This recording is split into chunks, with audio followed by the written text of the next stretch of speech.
보시는 말씀은 마태복음 24장 3절에서 14절 말씀입니다. 마태복음 24장 3절에서 14절 말씀 제가 봉독하겠습니다. 예수께서 감람산 위에 앉으셨을 때에 제자들이 조용히 와서 이르되 우리에게 이르소서 어느 때에 이런 일이 있겠사오며 또 주의 임하심과 세상 끝에는 무슨 징조가 있사오리이까. 예수께서 대답하여 이르시되 너희가 사람의 미혹을 받지 않도록 주의하라. 많은 사람이 내 이름으로 와서 이르되 나는 그리스도라 하여 많은 사람을 미혹하리라. 난리와 난리 소문을 듣겠으나 너희는 삼가 두려워하지 말라. 이런 일이 있어야 하되 아직 끝은 아니니라. 민족이 민족을 나라가 나라를 대적하여 일어나겠고 곳곳에 기근과 지진이 있으리니 이 모든 것은 재난의 시작이니라. 그때 사람들이 너희를 환난에 넘겨주겠으며 너희를 죽이리니 너희가 내 이름 때문에 모든 민족에게 미움을 받으리라. 그때 많은 사람이 실족하게 되어 서로 잡아주고 서로 미워하겠으며 거짓 선지자가 많이 일어나 많은 사람을 미혹하겠으며 불법이 성함으로 많은 사람이 사랑이 식어지리라. 그러나 끝까지 견디는 자는 구원을 얻으리라. 이 천국 복음이 모든 민족에게 증언되기 위하여 온 세상에 전파되리니 그제야 끝이 오리라. 아멘. 이 시간 마태복음 24장 3절에서 14절 말씀 가지고 마지막 때 이렇게 살아라 라는 제목을 가지고 하나님 말씀 나누도록 하겠습니다. 여러분, 우리는 마지막 때를 살고 있습니다. 성경은 하나님이 알파와 오메가의 하나님이시라고 말씀하시는데요, 이 알파와 오메가라는 것은 하나님께서 처음이시고 마지막이시다라는 뜻을 가지고 있거든요. 그러니까 하나님이 처음을 시작하셨고 또 인류가 맞춰지는 것도 하나님의 시간에 맞춰질 것이다. 그렇기 때문에 하나님께서는 알파와 오메가의 하나님이시다라고 말씀하시는 것입니다.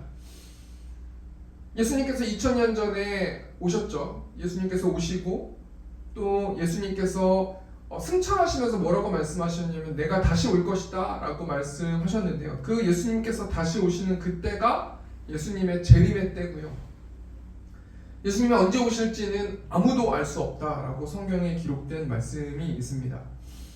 그렇기 때문에 저와 우리 성도들은 마지막 때를 살아가고 있는데 이 마지막 때 우리는 어떻게 살아가야 되는가 우리가 좀 생각해 보기를 원하는데요, 대한민국 여가수 중에 굉장히 유명한 여가수가 있는데 그분이 CCM 음악도 하고 또 세상 음악도 하고 굉장히 가창력이 뛰어난 여가수인데요, 이 여가수가 간증 프로그램 이런 데 나와가지고 이렇게 얘기하는 거예요. 마지막 때에는 이렇게 살아야 합니다 라고 말하는 것을 제가 보았는데, 그게 무슨 말이었냐면 지금의 성도들이 굉장히 복을 받았지만 지금의 성도들은 위기를 맞이하고 있다라고 말했습니다. 그 이유가 뭐냐면 현대를 살아가는 사람들은 창세기부터 요한계시록까지 완벽한 성경을 읽을 수 있는 복을 얻었다라는 것이죠. 사도시대 때, 초대교회 때는 성경을 만드는 과정이었기 때문에 구약 성경밖에 없었어요. 그리고 또 중세시대 때에는 성경이 라틴어로 되어 있었고 양피지 같은 곳에도 성경이 기록되었기 때문에 돈이 없는 사람들은 그 성경을 볼 수도 없고 글을 읽지 못하는 사람들이 많이 있었기 때문에 많은 사람들이 성경을 중세시대 때는 읽지 못했다는 것이죠. 또 100년 전만 해도 성경이 보급이 원활하게 되지 않았기 때문에 수많은 사람들이 진리의 말씀인 성경, 이 어떤 기준이 되는, 어떤 잣대가 되는 이 성경을 읽지 못했기 때문에 암흑 속에서 살아가는 자들이 많았어요. 그런데 이 가수가 뭘 말하냐면 현대를 살아가는 사람들은 서점을 가든지 또는 어플을 통해서 언제 어느 때든지 내가 보고 싶은 그 성경을 읽을 수 있는 축복을 받았다는 것이죠. 근데 여러분, 왜 요즘을 살아가는 성도들이 위기를 맞는다고 이 가수가 말하냐면요, 예수님이 언제 오실지를 인지하지 못하고 살아간다라는 거예요. 그러면서 예를 들면 암 환자가 이제 자신이 1년밖에 남지 않았다, 3개월밖에 남지 않았다, 6개월밖에 남지 않았다 그러면 자신이 이 세상을 정리하면서 자신의 것을 나눠주기도 하고 또는 용서할 사람을 용서하기도 하고 그렇게 뭔가 세상을 자꾸 버리고 마무리를 지면서 살아가는 것이 예수님의 오심을 인지하면서 살아가는 것인데, 이 땅에 있는 사람들이 이 땅에서 영원히 살 것처럼 이 땅의 행복만 추구하는 사람들이 많이 있기 때문에 이 세상의 수많은 성도들은 복을 받았지만 위기를 맞고 있다라고 말하는 그 가수의 이야기를 들었는데요. 저는 이 가수의 말에 적극 공감합니다. 우리는 지금 종말의 때를 살아가고 있거든요. 이 종말이라는 범위는 예수님이 오셔서 처음 시작되었고 예수님이 다시 오실 재림, 그때까지가 종말의 기간이고 마지막 때의 기간이라는 거예요.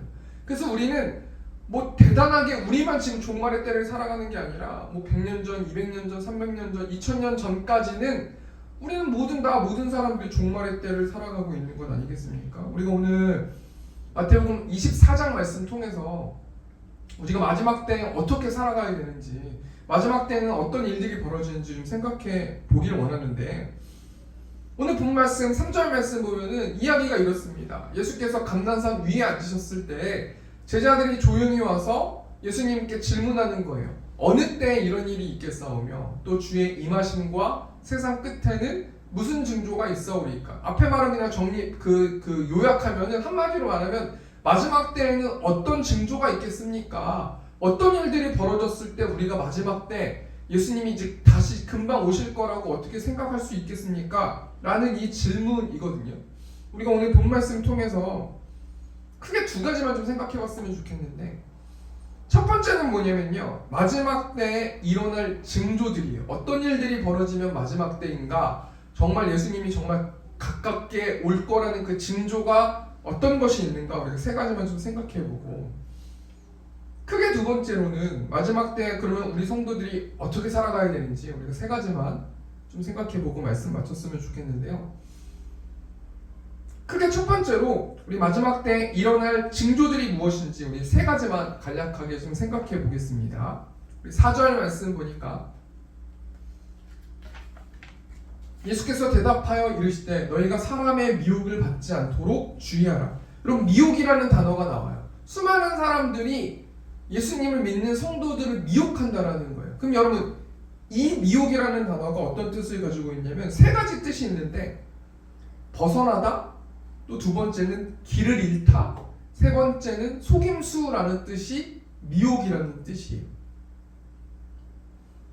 그러니까 우리는 종말의 때를 살아가고 있고 마지막 때를 살아가고 있는데, 이 마지막 때에 하나님의 성도들이 진리를 벗어나게 될 것이고 또 진리를 걸어가는 길을 잃게 될 것이고, 많은 속임수로 하나님 되심을 잊어버리게 된다라는 것을 예수님께서 말씀하시는 것이죠. 그러면서 5절 말씀 보면 많은 사람이 내 이름으로 와서 이르되 나는 그리스도라 하여 많은 사람을 미혹하리라. 여러분, 어떻게 미혹을 받는다라고 말합니까? 이 미혹이라는 건 벗어나게 하는 거고 진리의 길을 잃게 만드는 거고, 진리를 선포가 되는 것을 속임수로 막아가지고 그게 진리가 아닙니다 라고 말하는 것이 미혹이라는 건데, 나는 그리스도라 한다는 것이죠. 내가 구원자다고 말하면서 사람들이 미혹한다라는 거예요. 그게 첫 번째 나타나는 징조인데요. 어떤 사람은 돈을 사용해서 돈이 구원자라고, 돈이 너희를 구원할 거다라고 미혹하는 사람이 있고요. 어떤 사람은 정말 내가 구원자다, 나를 믿어야 된다, 내가 말하는 것을 순종해야 된다, 내가 말하는 것을 지켜야 된다, 내가 구원자다, 예수님은 구원자가 아니다, 내가 구원자다 라고 미혹하는 사람들이 많이 일어난다라는 겁니다. 여러분, 우리가 살고 있는 때에 수많은 사람들이 자신이 구원자라고 말하고 있고, 대한민국에도 50명, 100명 정도가 되는 사람이 내가 그리스도다, 내가 예수다, 내가 메시아고 내가 구원자다 라고 말하는 사람들이 많이 있다고 말하지 않습니까? 그런데 여러분, 예수님께서는 구약 성경의 구약의 선지자들의 예언을 받은 모든 것들을 성취하신 분이 예수님이시고 구원자세요. 그렇기 때문에 이 땅을 살아가는 사람들은 구원자일 수 없고 그리스도일 수 없고 기름 부음 받은 자가 아니라는 것을 우리는 알 수 있는 것이죠. 또 둘째로 예수님께서 마지막 때에 어떤 징조가 있다고 말씀하십니까? 우리 6절부터 8절까지 보니까 난리와 난리의 소문을 듣겠으나 너희는 삼가 두려워하지 말라. 이런 일이 있어야 하되 아직 끝은 아니니라. 7절 보니까 민족이 민족을, 나라가 나라를 대적하여 일어나겠고 곳곳에 기근과 지진이 있으리니 이 모든 것은 재난의 시작이니라. 두 번째로 어떤 징조가 있는 것인가? 마지막 때에 어떤 징조가 있는다고 말합니까? 첫 번째는 내가 구원자다라고 말하는 사람들이 그런 미혹들이 많다라는 거예요. 두 번째는 뭡니까? 재난이 있을 것이라는 거예요. 여러분 1년 동안 전 세계적으로 수많은 재난들이 있지 않습니까? 전쟁들이 있지 않습니까? 난리와 난리 소문이 있고 그 다음에 민족을 나라가 나라를 대적하고 막 기근이 있고 지진이 있고 산불이 있고 정말 정신없는 한 해를 보냈던 것 같은데 이런 맥락으로 봤을 때는 지금 우리가 살아가는 때는 마지막 때이고 그 마지막 때 중에서도 예수님이 이제 가까이 오실 날이 얼마 남지 않았지 않겠나라고 생각해 볼 수 있는데 이런 상황 속에서 예수님께서 그리스도인들, 하나님의 자녀들이 어떻게 살라고 말씀하고 있습니까? 6절 말씀 보니까 너희는 삼가 두려워하지 말라. 이런 일이 있어야 돼. 아직 끝은 아니니라. 두려워하지 말라는 거예요. 내가 죽으면 어떡하지? 우리가 전쟁이 일어나면 어떡하지? 우리가 어떤 여러 가지 지진이 일어나면 어떡하지? 어떡하지? 난 무엇을 준비해야 되지? 이렇게 두려워할 필요는 없다라는 거예요. 이때만 우리가 요즘 살고 있는 때만 지진과 여러 가지 난리와 난리, 소문, 전쟁이 있었습니까? 우리 인간의 역사를 쭉 보면 전쟁의 역사거든요. 계속해서 전쟁이 있었고 계속해서 한 나라가 있어졌다가 없어졌다가 있어졌다가 없어졌다가 하는 일들이 반복되지 않습니까? 예수님께서 두려워하지 말라라고 말씀하시는 것입니다. 그렇기 때문에 예수님께서 두려워하지 말라라는 것은 어떤 것을 의미하는 거냐면 당황하지 말아라. 예수님의 재림을 인정하고 예수님의 재림을 인지하면서 이런 말씀이 마태복음 24장에 이런 말씀이 있었는데 맞아. 내가 이 땅에 여러 가지 것들만 추구하는 삶을 살아가는 것이 아니라 내가 예수님의 다시 오심을 인지하면서 살아야겠구나. 정말 내가 하나님의 거룩한 백성처럼 거룩하게 살아야겠구나 라는 그 다짐을 하면서 살아가라. 두려워하지 말아라 라고 말씀하시는 것입니다. 또 셋째로 예수님께서 마지막 때에 어떤 징조가 있다고 말씀하시냐면요. 우리 10절 말씀 보니까 그때 많은 사람이 실족하게 되어 서로 잡아주고 서로 미워하겠으며 많은 사람들이 예수님이 구원자라는 이 복음의 말씀을 듣고 실족하게 된대요. 그래서 복음을 잃어버린 자들이 서로 연합하기 위해서 서로 잡아주기도 한대요. 서로 잡아주고 서로 격려하고 맞아. 예수님 아니어도 우리는 이런 취미생활을 가지면서 살아갈 수 있어. 예수님이 아니어도 우리는 얼마든지 우리가 화합하고 우리가 서로 하나 되면 우리가 서로 사랑하고 우리가 서로 세상적으로 열심히 최선을 다해 살아가면 예수님이 없어도 우리는 구원받을 수 있어. 우리 이 땅에서 잘 먹고 잘 살 수 있어 라고 서로 잡아주면서 살아간다는 거예요. 그런데 그런 사람들이 모였을 때 또 서로 미워하게 되고 인간관계에 문제가 생긴다라고 말씀해 주시는 것이죠. 첫 번째 때 정리하면요. 여러분 마지막 때, 종말의 때 이제 예수님이 다시 오실 때 그 즈음에 어떤 징조가 일어난다고 말합니까? 세 가지로 제가 말씀드렸어요. 첫 번째는 나는 구원자다, 자신이 구원자다라고 말하면서 미혹하는 일들이 있을 것이다. 두 번째는 수많은 재난으로부터 여러 가지 것들을 통해서 사람들을 미혹할 것이다. 세 번째는 뭡니까? 진리를 따르는 사람과 진리를 따르지 않는 사람끼리 서로 다투고 또는 서로 화합했다가 서로 미워했다가 인간관계에 있어서의 문제가 생기면서 미혹하고 예수님을 구원자라고 믿지 않고 실족할 것이다 라는 이 세 가지의 어떤 현상들이 예수님께서 2000년 전에 말씀하신 마지막 때 일어날 징조다라고 생각해 볼 수 있는 것이죠. 그렇기 때문에 이런 일들, 이런 징후가 있을 때, 이런 징조가 있을 때 우리는 두려워하지 말고 예수님께서 다시 오실 것을 인식하고 인지하고 인정하면서 우리는 하루하루 예수님을 기다리는 신부처럼 살아가야 된다는 것입니다. 그럼 여러분 크게 두 번째로 저와 우리 성도들이 그 마지막 때 구체적으로 그럼 어떻게 살아갈 것인가 우리가 오늘 본 말씀 통해서 세 가지만 좀 생각해보고 말씀 마쳤으면 좋겠는데요. 첫 번째로 마지막 때 어떻게 살아가야 합니까? 우리 11절 보니까 거짓 선지자가 많이 일어나 많은 사람을 미혹하겠으며 그럼 마지막 때에는 거짓 선지자들의 미혹을 조심하면서 살아가야 된다는 거예요. 그러면 거짓 선지자들이 어떤 사람들입니까? 사이비 교주가 거짓 선지자들이죠. 예수님이 구원자다라는 이 진리의 말씀을 대항하고 예수님이 아니고 다른 무언가가 우리에게 구원을 줄 수 있습니다. 또는 그 사람이 나입니다 라고 말하는 어떤 그런 사람들이 거짓 선지자들이고요. 마지막 때 이런 일들이 벌어질 것입니다 라고 잘못되게 또 예언하는 사람들도 거짓 선지자들이라는 것이죠. 여러분, 이런 부류의 사람들이 세 부류의 사람들이 있는데, 첫째는 어떤 부류의 사람이 있냐면 성부 하나님이라고 미혹하는 거짓 선지자들이 있어요. 한마디로 말해서 내가 하나님이다, 내가 신이다, 나를 통해서 모든 것들이 해결될 수 있고 나를 통해서 내가 구원을 줄 수 있다, 내 자신이 성부 하나님이라고 말하는 그런 거짓 선지자들이 많이 있어요. 이런 사람들은 누가 봐도 100% 이단 아니겠습니까? 또 둘째로 자신이 성자 하나님이라고 미혹하는 선지자들이 있어요. 자신이 예수님이다, 내가 메시아다 라고 말하는 사람들, 대한민국의 신천지, 이만희, 또 JMS 이런 사람들이 내가 예수다, 내가 구원자다, 내가 메시아다 백마 타고 막 등장하고 있는 거 아니겠습니까? 이런 사람들이 많이 일어날 것이고 이런 사람들의 미혹을 받지 않아야 된다라고 말씀하고 있는 것이죠. 셋째로 자신이 성령 하나님이라고 미혹하는 거짓 선지자들이 있어요. 내가 보혜사다, 내가 성령의 영이 나한테 임해졌다. 대표적인 사람들이 하나님의 교회 아니겠습니까? 성부 하나님, 성자 하나님, 안상홍의 하나님 이러면서 계속해서 포교 활동을 하고, 물론 안상홍이라는 교주 거짓 선지자는 죽었지만 그 밑에 있는 사람들이 계속해서 그 종교를 일으키면서 미혹하고 있는 거 아니겠습니까? 여러분, 그럼 우리가 거짓 선지자들에게 미혹되지 않으려면 어떻게 해야 돼요? 교회에 붙어 있어야 돼요. 보통 여러분, 수많은 사람들이 이단에 빠지는 것이 다른 데 쫓아가거나 나는 진리의 말씀을, 성경을 너무 잘한다라고 해가지고 막 내가 대학에서 싸운다고 이단 가가지고 쫓아가가지고 막 따지다가, 그럼 피라미드 이런데, 다단계 이런데 빠지는 사람들 다 거기서 구출해낸다, 내 여자친구 거기 있으니까 구출해낸다 그러면서 거기에 더 빠지지 않습니까?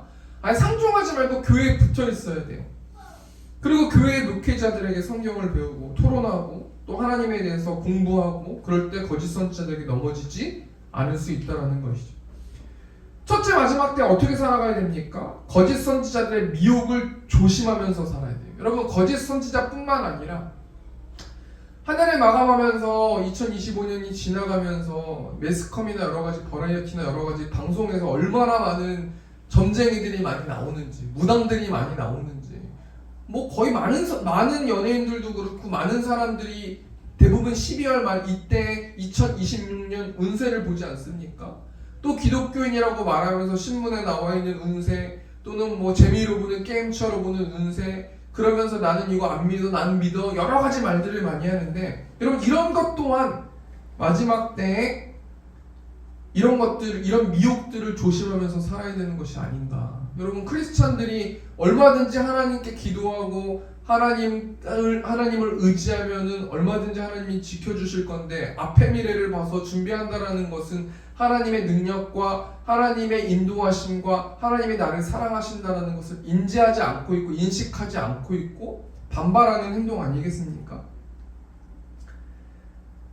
또 우리 성도님들이 마지막 때 어떻게 살아가야 됩니까? 우리 12절 말씀 보니까 불법이 성함으로 많은 사람이 사랑이 식어지리라. 그럼 마지막 때 왜 사랑이 식어져요? 사랑이라는 것은, 사랑의 본체가 하나님이시거든요. 하나님 이꼬르 사랑이에요. 근데 여러분, 하나님을 떠난 사람들이 불법이 성하고 마지막 때 많기 때문에, 하나님의 사랑을 받지 못했기 때문에 그 하나님의 사랑을 표현하지 못하고, 그런 많은 사람들이 모여있는 공동체이며 공동체일수록 그 공동체는 사랑이 식어진다고 생각해 볼 수 있어요. 그렇게 따졌을 때 여러분, 우리는 하나님을 믿는 하나님의 백성이고 하나님의 자녀라고 한다면 우리 세움교회 공동체는 사랑이 넘쳐나야 되는 것이 논리적으로도 맞는 이야기거든요. 우리가 2026년에는 더욱더 우리 성도들을 사랑하고 사랑으로 품고, 하나님의 희생적인 사랑, 하나님의 오래 참는 사랑, 하나님이 주신 그 사랑을 가지고 우리 서로 사랑하면서 살아가야 되는데, 그럼 우리 성도들이 어떻게 우리 세움교회에서도 사랑하고 우리 주위에 있는 사람들을 사랑할 수 있는가? 우리 고린도전서 13장 5절 보니까, 무례에 행하지 아니하며 자기 유익을 구하지 아니하며 성내지 아니하며 악한 것을 생각하지 아니하며. 여러분, 네 가지가 있지 않습니까? 무례에 행하지 않는 것, 자기의 유익을 구하지 않는 것, 성냄에서 화내지 않는 것, 악한 것을 생각하지 않는 것. 이 네 가지의 공통점이 뭐냐면요, 나라는 자아를 죽여야지 우리는 하나님의 사랑을 할 수 있다라는 거예요. 그럼 나라는 자아가 있기 때문에 상대방한테 무례히 행하는 거예요. 너가 나한테 기분 나쁘게 했어? 그럼 내가 쟤를 혼내줘야지? 그렇지 않습니까? 자기의 유익을 구하지 않는 것도 나라는 자아가 있기 때문에 내 유익을 구하길 원한다라는 거예요. 나라는 자아를 컨트롤하지 못했기 때문에 다른 사람들한테 화내고 화부리고 막 성질내고 이러는 거고요. 나라는 육적인 어떤 자아를 컨트롤하지 못했기 때문에 악한 것을 생각하고 하는 것 아니겠습니까? 그렇기 때문에 우리 성도들이 서로 사랑하길 원한다면 나라는 자아를 죽여야 된다는 거예요. 그랬을 때 우리는 사랑의 본체 되신 하나님의 사랑을 흉내내면서 우리는 이 마지막 때에 사랑을 실천하면서 살아갈 수 있다는 겁니다. 우리 세 번째로 마지막 때에 어떻게 살아가야 됩니까? 우리 13절 말씀 보니까 그러나 끝까지 견디는 자는 구원을 얻으리라. 하나님께서 마지막 때에 인내하면서 살라고 말씀하시는데 굉장히 중요한 영적 포인트가 있는 거예요. 우리 하나님께서는 하나님의 자녀들을 사랑하신다고 하셔서 난 내가 모든 것들을 다 해줄게, 나를 믿으면 행복하게만 살아갈 거야 라고 절대로 말씀하시는 분이 아니에요. 그러니까 하나님을 믿는다고 해서 내가 이 땅에서 나 행복할 거다? 말이 안 된다라는 거예요. 사단은 하나님을 믿으면 넌 육적인 복과 영적인 복과 수많은 복들을 누릴 것이다 라고 말씀하고 미혹하는데, 하나님을 믿으면 복을 받을 수도 있죠. 그렇지만 하나님을 믿는다고 해서 100% 복을 받는 것은 아니라는 거예요. 하나님을 믿어도 우리에게 환난이 찾아올 수 있고 여러 가지 안 좋은 상황들이 찾아올 수 있고 힘들게 살아갈 수 있어요. 내가 뭘 잘못했기 때문에 그런 게 아니에요. 나의 어떤 삶의 화두 속에서, 삶의 어떤 여러 가지 어떤 그런 상황 속에서 하나님께서 하나님을 신뢰하고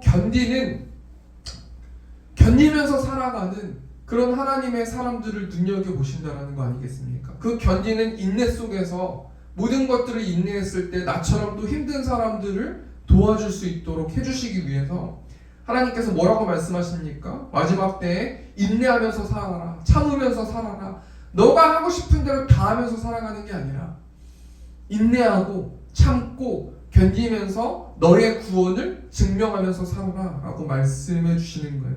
그럼 여러분, 우리 성도들이 어떻게 그러면 우리가 인내하면서 살아갈 수 있는가? 결론부터 말씀드리면 우리의 힘으로 어떻게 인내하면서 살아갈 수 있습니까? 우리는 죄인 아니겠습니까? 그렇기 때문에 우리가 이 어려운 상황 속에서 인내하려면 성령 충만했을 때 우리는 인내할 수 있다라는 거예요. 왜 우리는 성령 충만해야 되는가? 우리가 인내함을 통해서 결실을 맺기 위해서, 또는 어떻게 하기 위해서 우리는 성령 충만해야 됩니까? 14절 말씀 보니까 이 천국 복음이 모든 민족에게 증언되기 위하여 온 세상에 전파되리니 그제야 끝이 오리라. 복음을 전하는 하나님의 증인된 삶을 살아가게 하기 위해서, 또는 그런 사람들이 많아졌을 때 수많은 사람들이 복음을 전하게 되고 그때 예수님께서 오신다라고 말씀해 주신다라는 겁니다. 우리 두 번째 정리하니까요, 우리 성도들이 마지막 때에 어떻게 살아가야 되는가? 마지막 때에는 거짓 선지자들의 미혹을 조심해라. 엉뚱한 거 쫓아가지 말아라. 엉뚱한 거 듣지 말아라. 유튜브 보고 이상한 거 듣지 말아라 라고 말씀해 주시는 겁니다.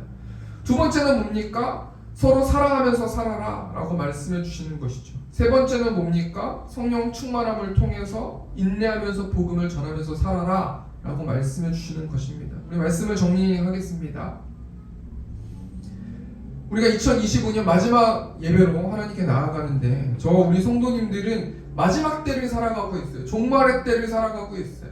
어떤 여가수는 무엇을 말합니까? 우리 마지막 때에 하나님의 다시 오심을 인식하고 인지하고 인정하면서 살아갑시다 라고 말하는 사람들도 있어요. 여러분, 우리가 종말의 때에 어떻게 살아가야 됩니까? 우리가 2026년, 다가오는 2026년에는 어떻게 살아가야 되는가? 우리 342장 1절 찬송 보니까 너 시험을 당해 죄짓지 말고 너 용기를 다해 곧 물리치라. 너 시험을 이겨 새 힘을 얻고 주 예수를 믿어 늘 승리하라. 우리 구주의 힘과 그의 위로를 빌라. 주님 내 편에 서서 항상 도와주실 것이다. 우리 이 찬송 가사 생각하시면서 우리 이 찬양 1절 찬양 하시고요. 우리 또 2025년 한 해를 마무리하면서 또 감사합니다라고 기도하시고 또 우리 주기도문으로 예배 마치도록 하겠습니다.